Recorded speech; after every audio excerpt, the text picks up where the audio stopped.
પહેલાનું મને હજુ યાદ આવે છે કે મેરી તો કોણ જાણે બદલાઈ ગઈ લાગે છે.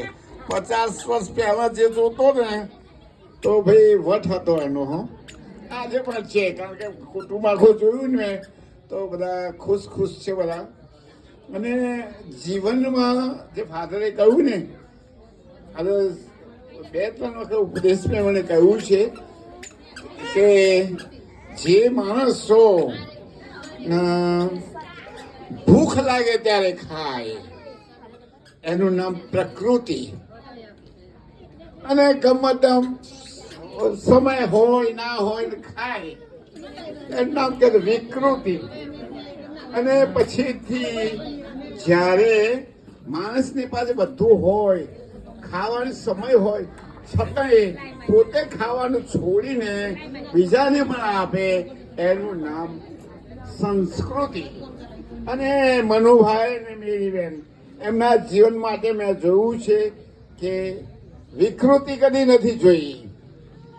પ્રકૃતિ પણ ઓછી છે, પણ સંસ્કૃતિ, બીજાને આપવું, મદદ કરવી એ એમના જીવનનું ધ્યેય હતું.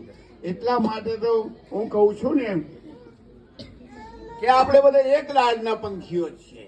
સમાજ આખો, ભલે આ એક જ નહીં પણ આખો સમાજ આપણે એક લાડના પંખી છીએ.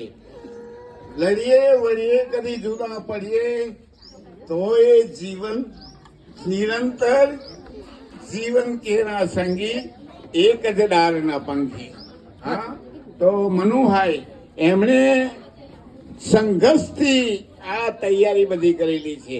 એમને એમ કે આ બધું આ શું કહીએ સામ્રાજ્ય ઊભું નથી થયું. ખૂબ જ મહેનત કરેલી છે, ખૂબ જ બાળકોના ઉછેરથી માંડીને પોતાના જીવનમાં. અને એ 2 જણે પણ તો મેં તો જો કે ફાધર એકવાર મેં તો કદી એમને લડતા જોયો નથી. કેટલા મારા આટલા વર્ષ થયા ને, મારા 90 વર્ષ થયા છે. અને અત્યારથી કહું છું મારા માટે પ્રાર્થના કરે, મારે તો જીવવું છે. આ પૃથ્વી પર સ્વર્ગ જ છે જો આપણે માનીએ તો. એટલે મારા માટે પ્રાર્થના કરજો કે પ્રભુ મને 91 વર્ષ 10 દિવસ પછી બતાવશે, પણ 91 વર્ષે પૂરું થાય એવું બધા મારા માટે ખાસ પ્રાર્થના કરજો, વિનંતી કરું છું. હા, બીજું આ મનુએ તો છે ને ભાઈ, મનુનો આ તો કઈ છે શું કહું ભાઈ, મનુ કરેલું છે. હા, એલિકોનમાં લગભગ 25 થી 27 વર્ષ, 25 વર્ષ કઈ સામાન્ય, અને ઉભા પગે કામ કરો. અમે તો ભાઈ ખુરશીમાં બેસીને કામ કરતા હતા, આ તો ઉભા પગે. અને તે પાછા લોકોને ટેડકાવાનું કામ કરતો હોય છે. હા, અને એની વચ્ચે એને પ્રેમથી બધાની સાથે કામ કર્યું છે. અને સમયસર મેરીએ જ્યારે આ મનુભાઈ જ્યારે આવે ને ત્યારે એના માટેની ખાવા પીવાની વ્યવસ્થા બધી એ મેરી સંભાળી લેતા.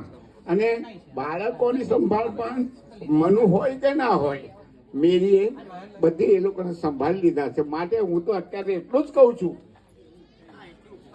આ ફાધરે અમને જતા કહ્યું અમે 58 વર્ષ, હું ને મારી વાઈફ 58 વર્ષ સાથે જીવેલા. જો કે હું તો અમે બે બહુ લડે નહીં ખરા, મેં તો જ્યારે આ લોકો તો લડેલા નથી, એટલે અમને પ્લસ પોઈન્ટ છે. એટલે મને આ જીવન યંગ બ્લડને કહું છું કે ફાધરે કોઈ પણ ખરેખર જૂની પેઢીને જોજો. હા, કેવી રીતે રહ્યા હશું. અને અમારે ત્યાં તો અભાવ હતો ભાઈ, ખાવાના સંસાર